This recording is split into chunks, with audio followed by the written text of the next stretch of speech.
नमस्कार मित्रांनो मी आज तुमच्यासाठी घेऊन आलोय एकदम मस्त टेस्टी आणि एकदम झणझणीत अशी कटवडाची रेसिपी।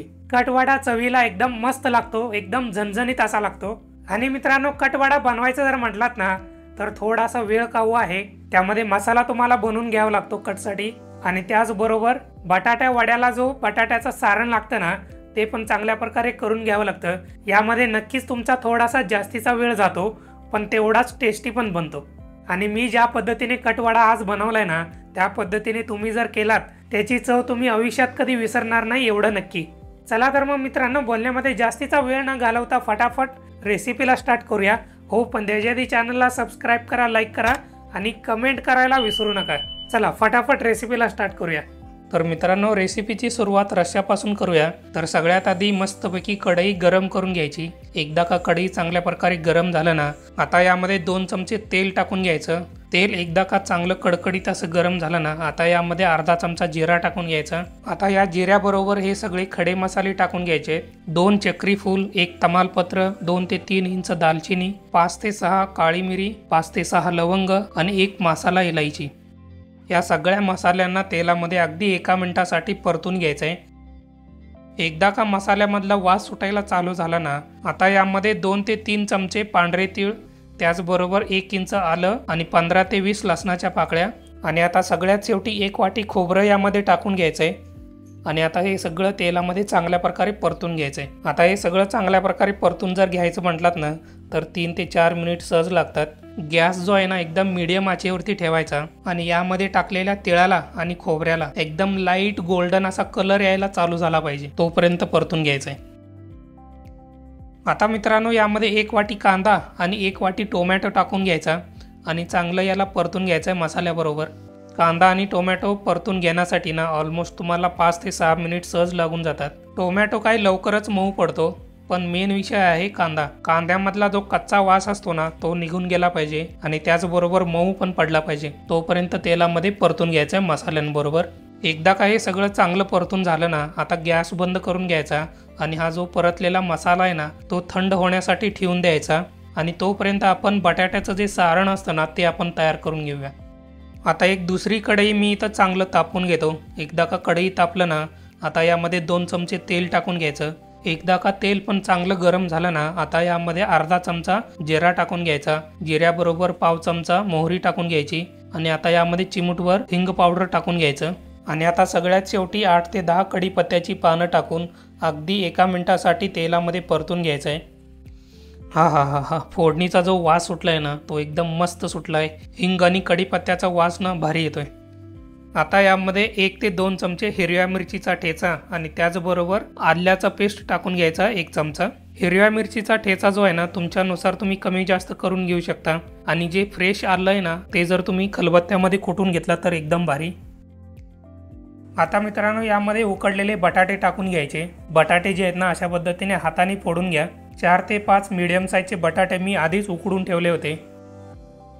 आता मी यामध्ये पाव चमचा हळद पावडर आणि त्याचबरोबर चवीपुरतं मीठ आणि भरगच्च असं कोथिंबीर यामध्ये टाकून घेतो, आणि हे सगळं चांगल्या प्रकारे मिक्स करून घेतो। मिक्स करताना गॅस जो आहे ना एकदम मंद आचेवरती ठेवायचा, कारण कढईला खालून लागण्याची शक्यता असते। तर मित्रांनो, तुम्ही इथं बघू शकता एकदम मस्तपैकी आपला बटाटा वड्यासाठी ना बटाट्याचं सारण म्हणजे मिक्स रेडी झालेलं आहे। अशा पद्धतीने आपल्याला तयार करून घ्यायचं आहे। एकदा का तयार झालं ना गॅस बंद करून घ्यायचा, आणि हे जे सारण आहे थंड करून घ्यायचं। आता मित्रांनो, मगाशी आपण जो मसाला भाजून घेतला होता ना कढईमध्ये तो संपूर्णपणे थंड झालेला आहे। आता मिक्सरच्या जारमध्ये टाकून थोडंसं यामध्ये पाणी पण टाकून घ्यायचं, आणि एकदम बारीक अशी पेस्ट तयार करून घ्यायची।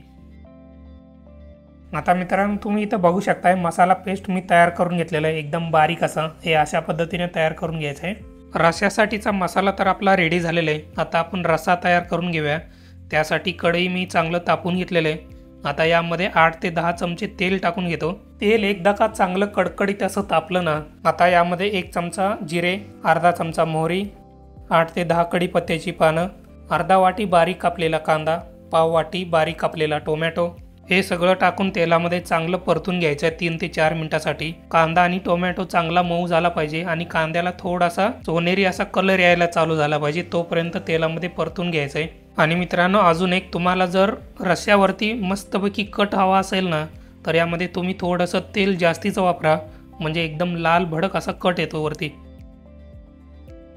आता मित्रांनो, यामध्ये 1 ते 2 चमचे लाल मिरचीची पावडर, पाव चमचा हळद पावडर, अर्धा चमचा जिरा पावडर आणि अर्धा चमचा धना पावडर, या मसाल्यांबरोबरच अगदी थोडंसं यामध्ये पाणी टाकून घ्यायचं, म्हणजे जे मसाले यामध्ये टाकून घेतलेत ना तेलामध्ये ते करपणार नाहीत। आणि आता हे सगळं चांगल्या प्रकारे 2 ते 3 मिनिटासाठी परतून घ्यायचं तेलामध्ये। तेवढ्या त्यामध्ये टाकलेलं पाणी चांगलं आटून जाईल आणि मसाल्यामध्ये ना चांगलं तेल सुटायला चालू होईल। आता मित्रांनो, मगाशी मिक्सरला लावून बारीक केलेला जो मसाला होता ना, ते यामध्ये टाकून घ्यायचा आणि चांगल्या प्रकारे यामध्ये मिक्स करून घ्यायचा।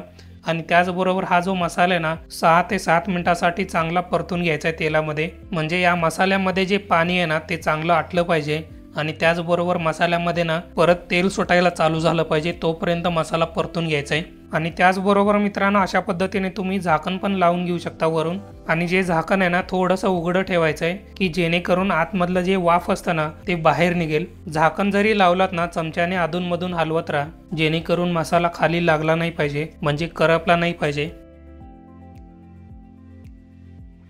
आता इथं तुम्ही बघू शकता एकदम मस्तपैकी मसाला आपला परतून रेडी झालेला आहे। आता या परतलेल्या मसाल्यामध्ये मोड आलेली मटकी टाकून घ्यायची 2 वाटी, त्यामध्ये हिरवे वाटाणे पण टाकून घेतलेले, पण ते एकदम थोडेसे टाकून घेतलेत।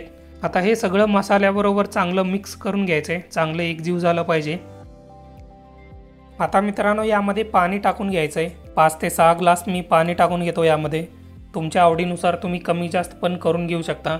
रस्सा जर तुम्हाला जास्त पातळ हवा असेल तर जास्त पाणी टाका, आणि जर घट्ट हवा असेल तर थोडंसं पाणी कमी करा।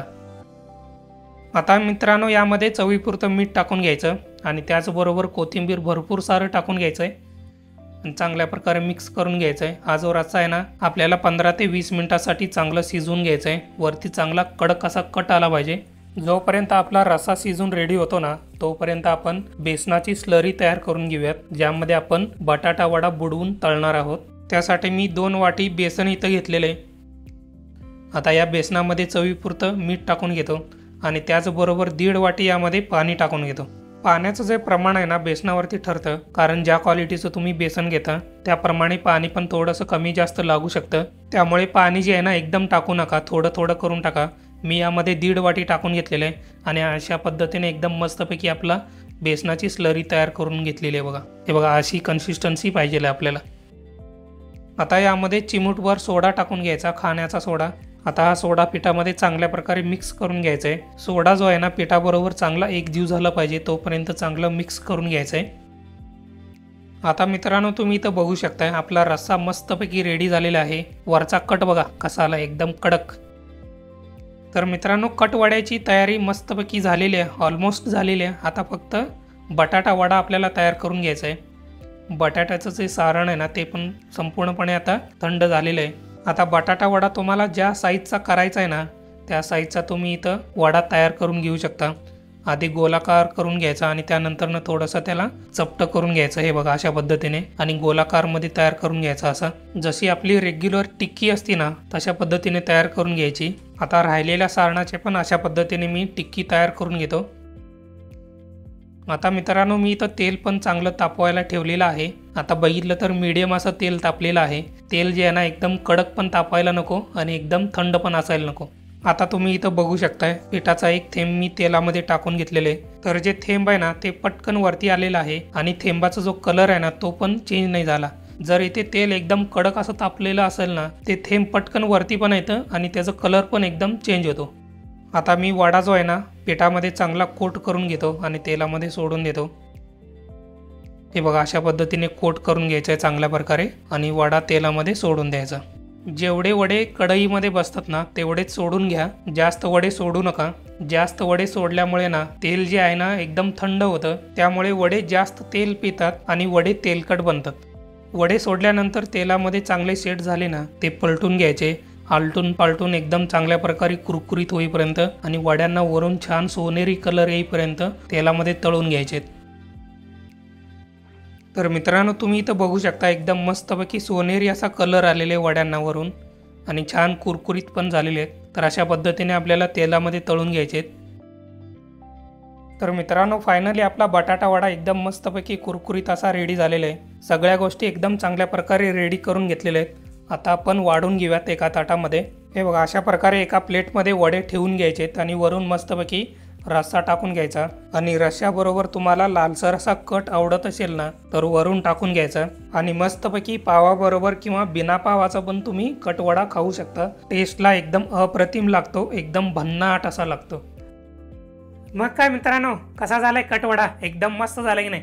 चवीला एकदम अप्रतिम असा झालेला आहे आणि कटवरती जो कट आलाय ना हा हा हा हा एकदम भारी आणि वडा पण एकदम छान वरून कुरकुरीत झालेला आहे आणि आतला जो बटाट्याचा सारण झालाय ना तो पण एकदम अप्रतिम असा झालेला आहे, एकदम टेस्टी झालेले।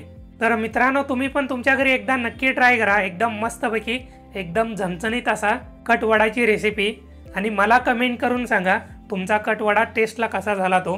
चला तर मग जाता जाता रेसिपी आवडली असेल तर लाईक करा, कमेंट करा आणि सगळ्यात महत्त्वाचं चॅनलला सबस्क्राईब करायला विसरू नका आणि ज्या रेसिपीज आमच्या तुम्हाला आवडतात त्या इतरांच्या बरोबर शेअर करायला पण विसरू नका।